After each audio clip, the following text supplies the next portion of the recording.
विद्यार्थियों, आज हम लोग हिंदी व्याकरण में संधि पढ़ेंगे। संधि, संधि का अर्थ होता है मेल।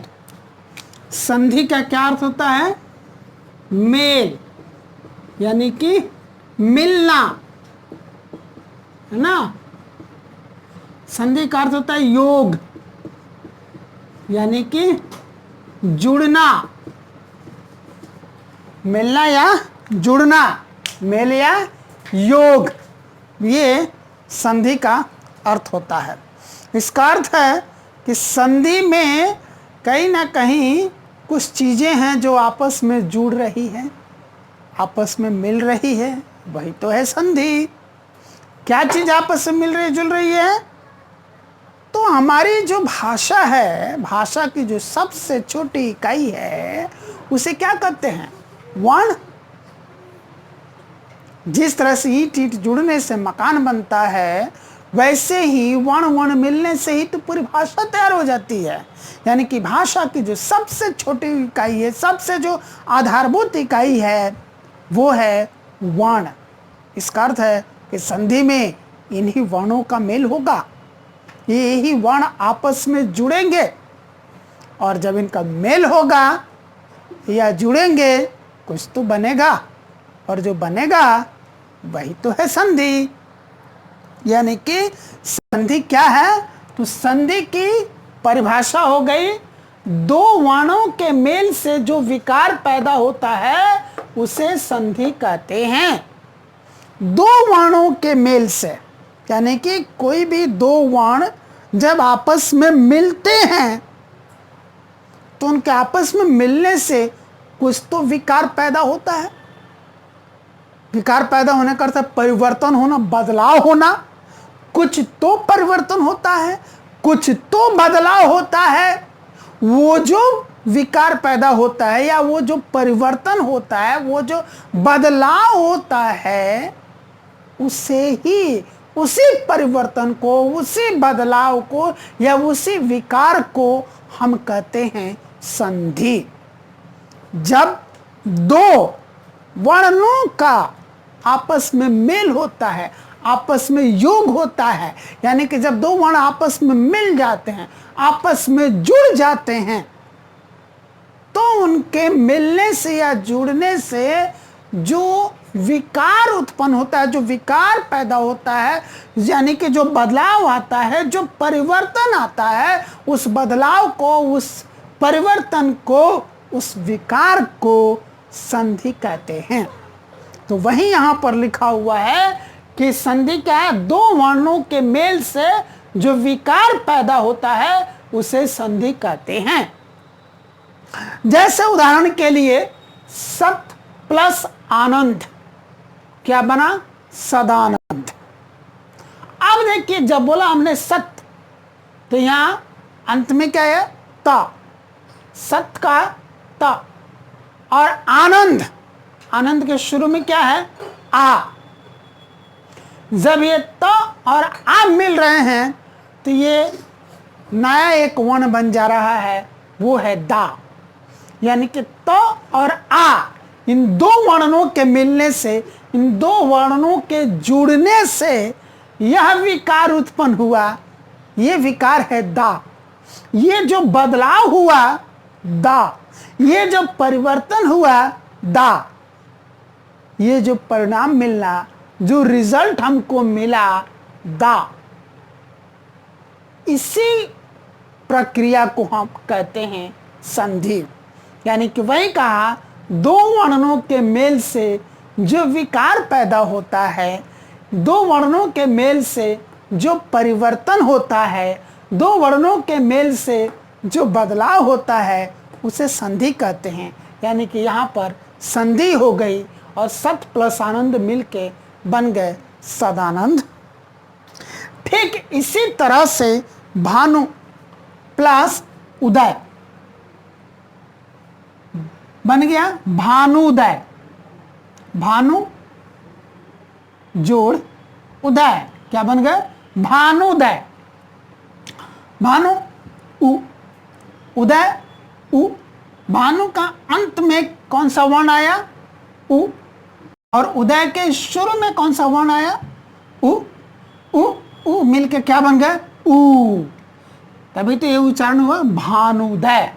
तो यहां भी ये दो वर्ण मिल करके ये एक तीसरा वर्ण बनाए, इसी को हम लोग कहते हैं संधि। अब मेरे ख्याल से आपको संधि क्या है खूब अच्छी तरह से बात समझ में आ गई होगी। अब हम लोग देखते हैं संधि के भेद, संधि के प्रकार।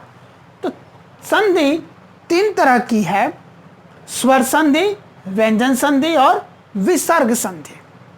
संधि कितने तरह की है? तीन तरह की, स्वर संधि, व्यंजन संधि और विसर्ग संधि। स्वर संधि किसे कहते हैं? दो स्वर वर्णों के मेल से जो विकार पैदा होता है उसे स्वर संधि कहते हैं। नाम ही कह रहा है स्वर संधि, और नाम में ही अर्थ छुपा होता है, नाम में ही परिभाषा छुपी होती है।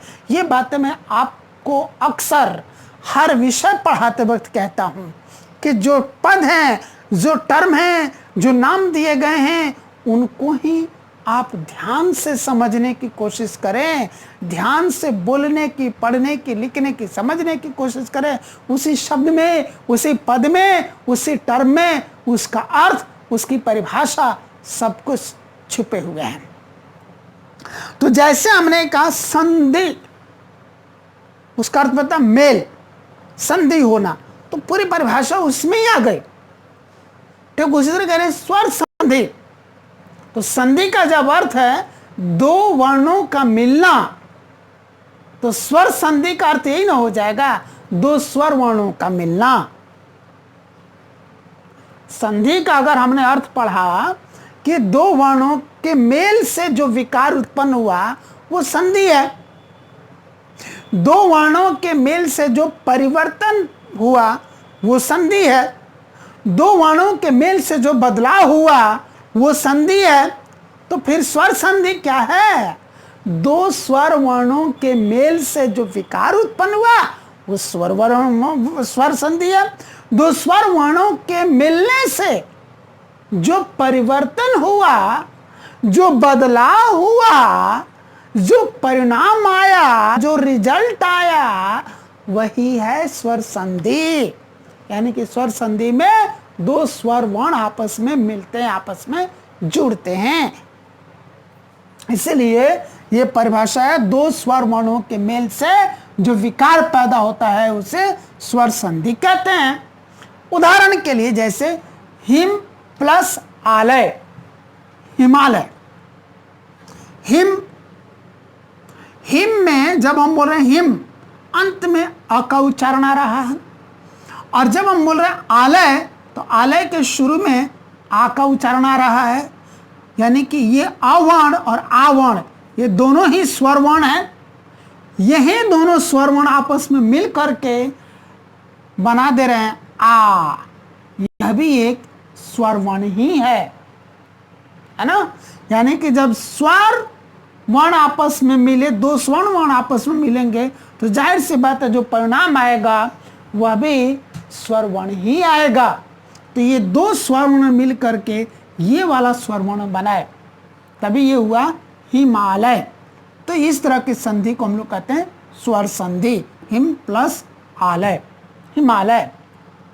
ध्यान देने वाली बात है यहां भी और यहां भी जो हम पहला शब्द लेते हैं उस पहले शब्द के उच्चारण में अंत में कौन सा वर्ण आता है उस वर्ण, और जो दूसरा शब्द हम लेते हैं उस दूसरे शब्द के शुरू में उच्चारण में कौन सा वर्ण आता है उस वर्ण में संधि होती है। यानी कि पहले वर्ण के उच्चारण में जो अंतिम वर्ण आया उस वर्ण में, और दूसरे शब्द के शुरू में उच्चारण में जो वर्ण आया उस वर्ण के बीच में संधि होती है। यहां भी हम यही देख रहे थे, इस शब्द के अंत में जो वर्ण आया वो त था और इस शब्द के शुरू में जो वर्ण आया वो आ था। तो इसी त और आ के बीच में संधि हुई। यहाँ पर ये जो शब्द है भानु, उसके अंत में जो वर्ण आया उ, और उदय के शुरू में जो वर्ण आया उ, ये उ के बीच में संधि हुई। यहाँ भी हिम प्लस आलय, बार बार प्लस शब्द निकल जाता है मुंह से। हिंदी में तो प्लस को जोड़ बोलना चाहिए था, है ना, लेकिन निकल जाता है। और हमारी भाषा भी वैसी है ना, हमारी हिंदी भाषा सब कुछ हजम करने के बाद भी गंगा की तरफ पवित्र है, इसलिए इस भाषा ने प्लस को भी हजम कर लिया है। तो हिम प्लस आलय, इसके अंत में अ और आलय के अंत में आ, ये दो वर्णों के मिलने से ये आ बना। ये ध्यान में रखना है कि पहले शब्द के उच्चारण के अंत में जो आने वाला वर्ण है वो उसमें, और दूसरे शब्द के उच्चारण के शुरू में जो आने वाला वर्ण है उसमें ही संधि होती है। अब इस स्वर संधि के 5 भेद होते हैं। स्वर संधि के कितने भेद होते हैं? पूरे 5 भेद होते हैं। पूरे वो 5 भेद कौन कौन से हैं? दीर्घ स्वर संधि, गुण स्वर संधि, वृद्धि स्वर संधि, यण स्वर संधि और अयादि स्वर संधि। अब है व्यंजन संधि। यहां भी जिस तरह से नाम बोला उसी में उसका अर्थ और उसकी परिभाषा छुपी हुई है। व्यंजन संधि यानी कि इसमें व्यंजन वर्ण की संधि हो रही है। तो किस चीज की संधि हो रही है? इसमें व्यंजन वर्ण की, यानी कि जब एक व्यंजन वर्ण की संधि किसी दूसरे व्यंजन वर्ण या फिर स्वर वर्ण के साथ होती है तो उस संधि को हम लोग कहते हैं व्यंजन संधि। यानी कि जो पहले शब्द है, पहला जो शब्द है उसके अंत में जो वर्ण हो वो व्यंजन वर्ण हो, और दूसरा जो शब्द है उसके शुरू में जो वर्ण हो वो या तो व्यंजन वर्ण हो या फिर स्वर वर्ण हो। तो व्यंजन के साथ जब व्यंजन या स्वर वर्ण का मेल होता है उससे जो संधि होती है उसी को हम लोग कहते हैं व्यंजन संधि। तो इसी हिसाब से यहाँ भी परिभाषा लिखी हुई है कि जब एक व्यंजन वर्ण की संधि किसी दूसरे व्यंजन वर्ण या स्वर वर्ण से होती है तो उसे व्यंजन संधि कहते हैं। जैसे उदाहरण के लिए दिक प्लस गज, दिग्गज। दिक के अंत में क यह व्यंजन वर्ण है और गज के शुरू में ग व्यंजन वर्ण है। तो यहां पर व्यंजन और व्यंजन वर्ण मिलने से यहां पर एक और व्यंजन वर्ण बना ग। तो ये व्यंजन संधि हुआ, व्यंजन वर्ण और व्यंजन वर्ण का मेल हुआ। जगत प्लस ईश, जगदीश। जगत के अंत में त जो कि एक व्यंजन संधि है और ईश के शुरू में ई जो कि एक स्वर संधि है। यहाँ व्यंजन संधि व्यंजन वर्ण और स्वर वर्ण का मेल हो रहा है, यह व्यंजन संधि हुआ। यानी कि व्यंजन संधि में क्या होगा? एक व्यंजन वर्ण किसी दूसरे व्यंजन वर्ण के साथ मिलता है या फिर एक व्यंजन वर्ण किसी स्वर वर्ण के साथ मिलता है। तो इस तरह से जो संधि होती है उसको व्यंजन संधि कहते हैं। अब है तीसरे तरह की जो संधि है, तीसरे प्रकार की जो संधि है वो है विसर्ग संधि। यहां भी परिभाषा तो इसके नाम में ही छुपी हुई है, विसर्ग संधि। यानी कि संधि में विसर्ग की संधि किसी वर्ण के साथ हो रही है। यानी कि जब एक विसर्ग की संधि किसी व्यंजन वर्ण या स्वर वर्ण से होती है तो उस संधि को हम लोग विसर्ग संधि कहते हैं। यहां भी ऐसी ही कुछ परिभाषा लिखी होगी। देखिए, जब विसर्ग की संधि किसी व्यंजन या स्वर वर्ण से होती है, जब किसी विसर्ग की संधि किसी व्यंजन या स्वर वर्ण से होती है तो उसे विसर्ग संधि कहते हैं। जैसे नी प्लस चल।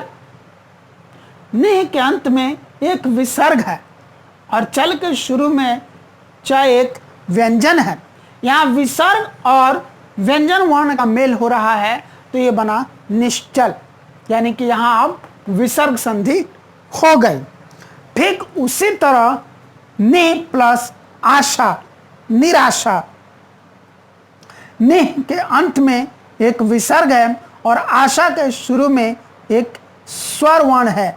विसर्ग और स्वर वर्ण का मेल हो रहा है यहाँ पर, इसलिए यह विसर्ग संधि है। तो मेरे ख्याल से संधि क्या है आपको अच्छी तरह से समझ में आ गई होगी बात। संधि के 3 भेद होते हैं। स्वर संधि, व्यंजन संधि, विसर्ग संधि, इन तीनों संधियों की परिभाषा आपको खूब अच्छी तरह से समझ में आ गई होगी। स्वर संधि के 5 भेद हैं, दीर्घ संधि, गुण संधि, वृद्धि संधि, यंग संधि और अयादि संधि। ये बात वो सबको समझ में आ गई होगी। अब सब हम लोग अगली कक्षा में मिलेंगे तो वहां हम लोग स्वर संधि के जो 5 भेद मैंने आपको बताया इन पर हम लोग विस्तृत चर्चा करेंगे। धन्यवाद।